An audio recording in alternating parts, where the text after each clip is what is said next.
మహబూబ్ నగర్ వెళ్దాం. అక్కడ మా ప్రతినిధి ప్రదీప్ మనకి అందుబాటులో ఉన్నారు. ప్రధానంగా చూసుకుంటే అంగన్వాడీలకు సంబంధించి మహబూబ్ నగర్ జిల్లాలో నిరవధిక సమ్మెకు దిగారు వారు. ఉద్యోగులు చేస్తున్నటువంటి పరిస్థితి కనిపిస్తుంది. నిరవధిక సమ్మె ఉద్యోగాలను పరిణామం చేయాలని, కనీస వేతనాలు ఇవ్వాలని కూడా డిమాండ్ చేస్తూ ఉన్నారు. దేశంలో ఐసీడీఎస్ ప్రారంభించి 48 ఏళ్ళు అవుతుంది. అంగన్వాడీలు ఈ విషయం చెప్తున్నటువంటి పరిస్థితి, కానీ రాష్ట్ర ప్రభుత్వం ఆ సమస్యలు పరిష్కరించడం లేదంటూ కూడా వారు వాపోతున్నారు.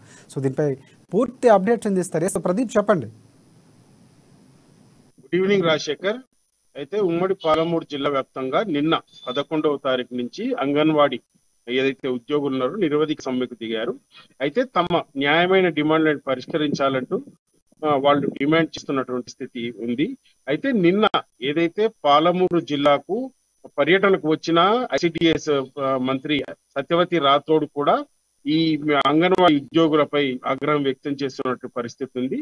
అయితే ఏదైతే ఇప్పుడున్న తాజా పరిస్థితుల్లో తమకు చాలని ఈ ఉద్యోగ ఈ వేతనంతో తాము పనిచేయలేమంటూ ప్రభుత్వం ఏదైతే తమ డిమాండ్ అండ్ గత ఆగస్టు 18న హైదరాబాద్ లో ఏదైతే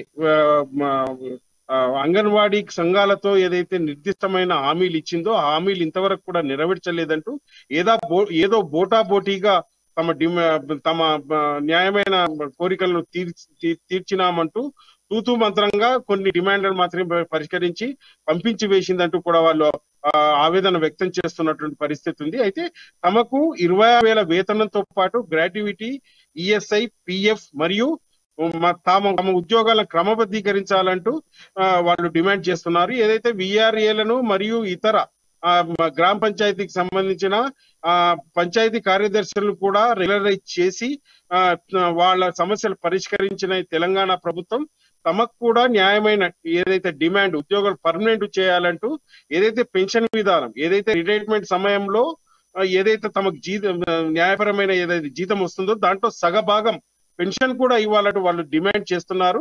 అయితే 65 సంవత్సరాలు తమకు కాలపరిమితి వద్దంటూ 58 సంవత్సరాలు నిర్ణయించాలంటూ కూడా వాళ్ళు డిమాండ్ చేస్తున్నారు. 65 సంవత్సరాలు ఎవరు పనిచేయలేరని, తమకు ఆ శక్తి లేదంటూ కూడా వాళ్ళు చెప్తున్నటువంటి పరిస్థితి అయితే ఉంది రాజు.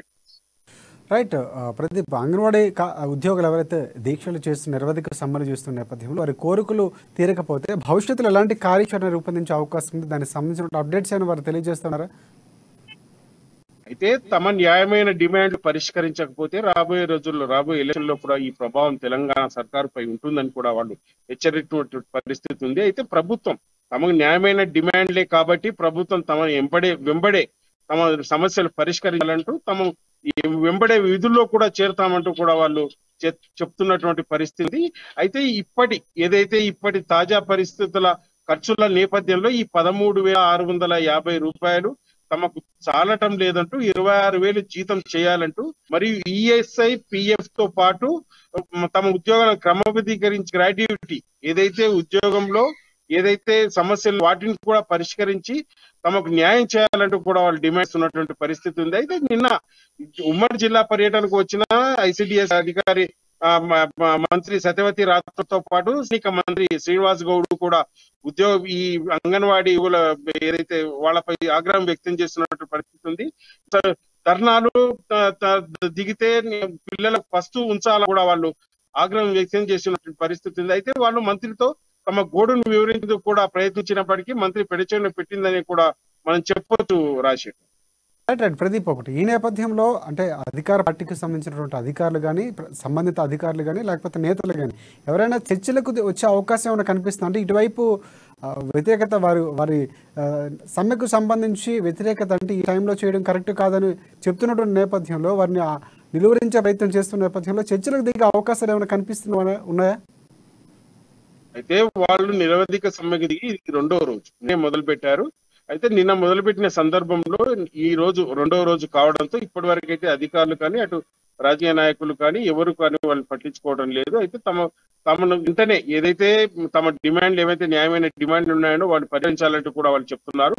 ఇప్పటి వరకైతే అధికారులు వారిని విధిలో చేరాలంటూ కూడా వాళ్ళు అధికారులు చెప్తున్నప్పటికీ వాళ్ళు తమకు న్యాయమైన డిమాండ్ పరిష్కరించే వాళ్ళకి ఇక్కడి నుంచి కదిలేదు లేదంటూ, ఒకవేళ ప్రభుత్వం పట్టించుకోకుంటే రాబోయే ఎలక్షన్ లో కానీ రాబోయే రోజు కానీ తీవ్ర పరిణామాలు ఉంటాయని కూడా వాళ్ళు హెచ్చరిస్తున్న పరిస్థితి ఉంది రాజశేఖర్.